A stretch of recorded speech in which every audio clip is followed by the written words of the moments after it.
Integration techniques and applications.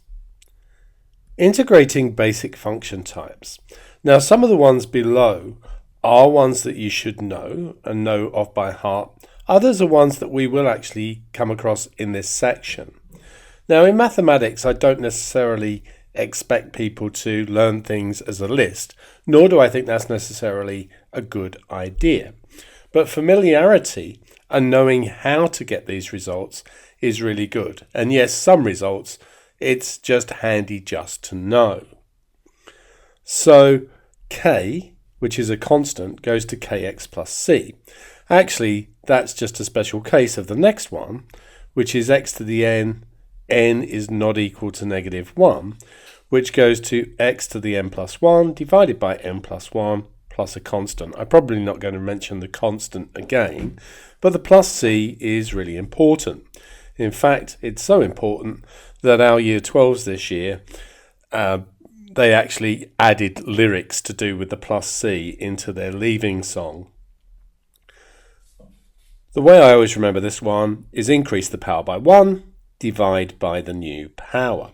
And of course the k is a special case because k is a constant. It's just kx to the 0. We know x to the 0 is 1. And so it goes kx to the 1 over 1. When you have ax plus b to the n, that goes to ax plus b to the n plus 1 over an plus 1. That's what I call reverse chain. But it's important to remember that reverse chain only works when the differential of the inside function is a constant. Integrating f dashed x times f of x to the n gives you f of x to the n plus 1 over n plus 1. And that one is definitely covered in the methods course, as is the next one, f dashed x e to the f of x. I don't know quite why that's like that. It should look like that. And that is e to the f of x. Think about differentiating the thing on the right. If you differentiate e to the f of x, you know the exponential differentiates to itself, but you know you've got to use the chain rule. So you'll multiply by the differential. So you're just reversing that. When you have an integral f dashed x over f of x, that becomes ln mod f of x plus c. Now, the next two we'll actually cover in this section.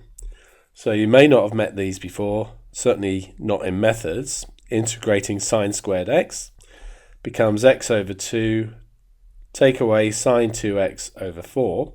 And of course, because of trigonometric identities, there may be other ways of expressing this.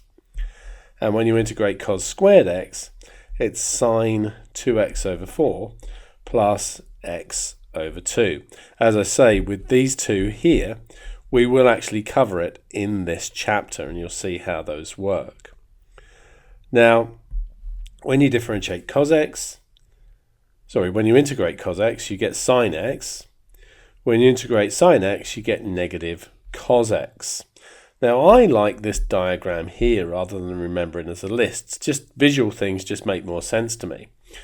And that is that we know sine x differentiates to cos x, differentiates to negative sine x, differentiates to negative cos x, and then you go around the loop. So when you differentiate negative cos x, you get sine x. Integration is the reverse process. So we just go round the loop the other way. So as I say, I remember this diagram.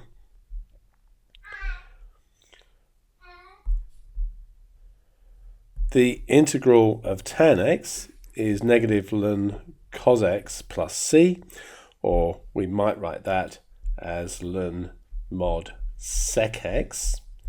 Remember, using our log laws, that negative will go inside here, making it a cos x to the negative 1, and 1 over cos x is a sec, and integrating cod x gives us ln sin x. Funnily, I always tend to remember this one and not so much this one, but I can predict what it is from the one above. Integrating sec squared x is tan x plus a constant. That one's a really handy one to remember, as is integrating cosec squared x is negative cot x plus a constant. Now the next three, integrating 1 over the square root of 1 minus x squared gives us arcsine. If you've got the negative in front of that, it gives us an arccos, and 1 over 1 plus x squared is arctan x. All of those we will look at, well, we won't look at all of them, but we'll look at least one of those in this section, and they're all done in the same way. You do all of these with an integration by substitution, which is the first thing we're going on to after this introduction. There's another couple of just general rules for integration. The integral of k f of x dx is k times the integral of f of x dx. So what we're saying there, if you're integrating something like 4x, that's exactly the same as doing 4 times the integral of x dx. You can just slip a constant outside. And the one below, the integral of f of x plus g of x, is the same as the integral of f of x plus the integral of g of x. Both of those are covered quite extensively in the methods course, along with some other rules that you might need to apply.